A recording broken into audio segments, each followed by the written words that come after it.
Hello, I'm Paul Duychik, founder of Elastic Steel Method of Athletic Conditioning.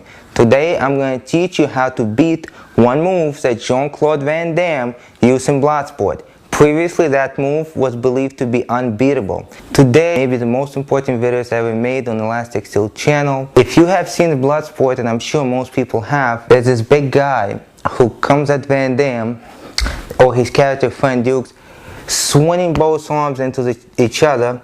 I'm not sure what this move called, maybe you can help me. As he does that, there's pretty much no defense against it. You can't go side to side. You could go back, but then you're going to be off balance. You can't go forward because you're going to be stuck between his arms. And he's a big guy. He's just going to crush you. But Claude Vann Damme Dukes at the moment found a way to defend against it. He drops down, getting toward an open target. He drops into the split immediately, through an uppercut.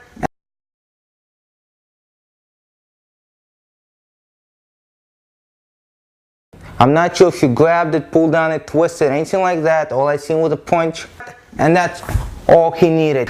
The guy was so badly hurt. At first, Claude tried to see if he needs to hit him or not. Then he realized the guy is so badly hurt, he just pushed him down.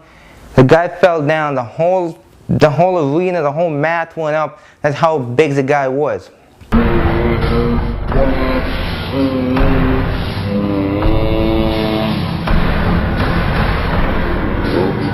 Now, the problem with that move is that everybody's seen it. So 20 years ago, you thought you could fight standing. Somebody would come in, take you down, break your arm, break your leg, choke you out. We call that Brazilian Jiu-Jitsu and grappling right now. There was no defense against it. I'm showing you the new move. You better practice. Years ago, if you learned it, if you knew it, you was the king of the block.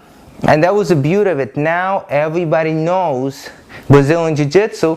A lot of people have seen it. People know how to defend against it, defend against the takedown, defend against various locks. They know not to stick their arms out, legs out, not to give their back. So now the same thing is happening.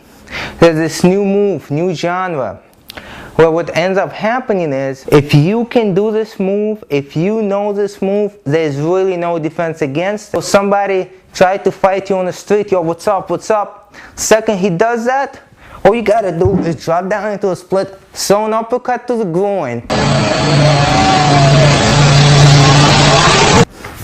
and get up.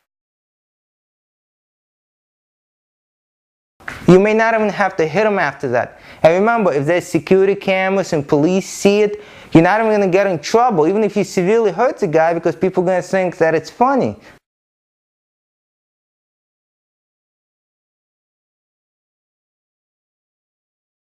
I mean, you drop down split, you hit him in the groin, no one is even going to take it seriously. Just like before with Jiu-Jitsu.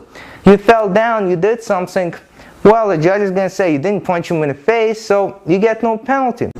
But everybody understands a punch in the face, so... Yeah. So for a long time, I've been thinking, well, if I talk about this move on YouTube and people learn it, there's not going to be any defense against it, including myself. How am I going to defend myself against this move if somebody tried to do it on me?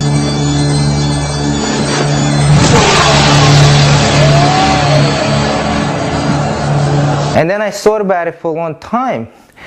And just like all great pieces of work, which what Bloodsport is, there's always cues. The producers, the directors, they put the cues in so that the future generation at some point might discover the answers. Okay, of course you have to decode it, you have to study it for years, you have to watch the movie millions of times.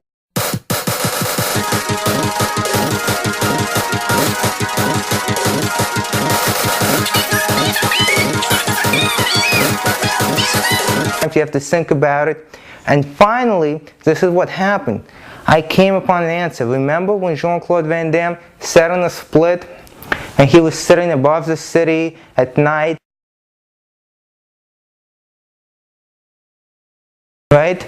He wasn't actually doing a full split. He was doing about throttle about maybe this much. And from there, then it's split fighting. Okay? From here, you practice different moves. You practice the baseball over the head block. You practice don't hit me there, you know what block. You practice the twist the arm out block. You practice protect the ribs and then punch in the face block. Of course, he wasn't trying to protect his face or any vulnerable targets. You know, he was like this. He was practicing the moves. Why do you think he was doing that? Well, there was a reason why Fank Dux put that in. And the reason for that is the only defense against somebody dropping down into the split and striking into the groin is to practice to drop down into the split really quick. It takes years of practice. You sparring, all suddenly for no reason at all, hands on the floor, boom. You're in a split, you get back up. So now both of you are sitting in front of each other in a split and you're doing the split fighting, which is the next step now after grappling. Once you start split fighting somebody, there's no defense against it.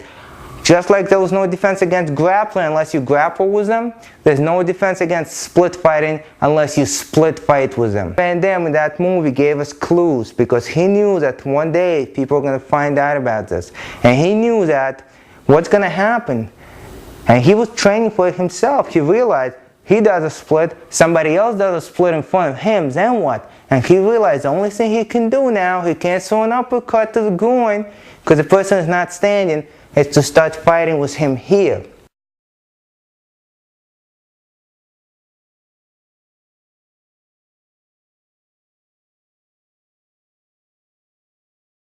Of course, we use all the traditional punches in split fighting. We place the hands on the ribs and we go, hi-ya! We block. Sometimes we can move side to side. Maybe we can place one hand on the floor and slightly lean forward if the other person leans back. Okay, we can do that type of move. We can get the head out of the way, maybe lose shoulder blocks. Those are the basic moves that we can do in split fighting. Sometimes, under certain conditions, you might be able to swing the leg into the person's face, but right away you have to go back to the split.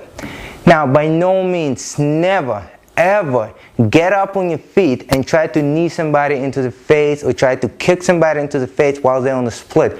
You might win the fight that way, but you're going to lose the respect. You're going to lose the respect of your friends. You're going to lose the respect of your family. At one point, there was this large Commedy tournament, and one fighter actually forgot, or he did it on purpose. We don't know if he did it on purpose or not. He got up on his feet and he kicked his opponent who was split fighting him. You know what happens? He came back to his country. His family was so dishonored that they made him do a split in a square in front of everybody, and he was beheaded. Now, the human rights group reported this incident. I don't know if it's true. Judging by the region, it probably is. We never seen that person again. I don't know. He might be in hiding. Maybe he was so ashamed of getting up while he was split fighting and kicking somebody. So only defense against somebody split fighting you, just like the only defense against somebody trying to grapple you, is to split fight them. And to split fight them, you need a split, okay? A good 180-degree split. Not a low horse stance, an actual split. Look at the commercial right after this and see how you can get one.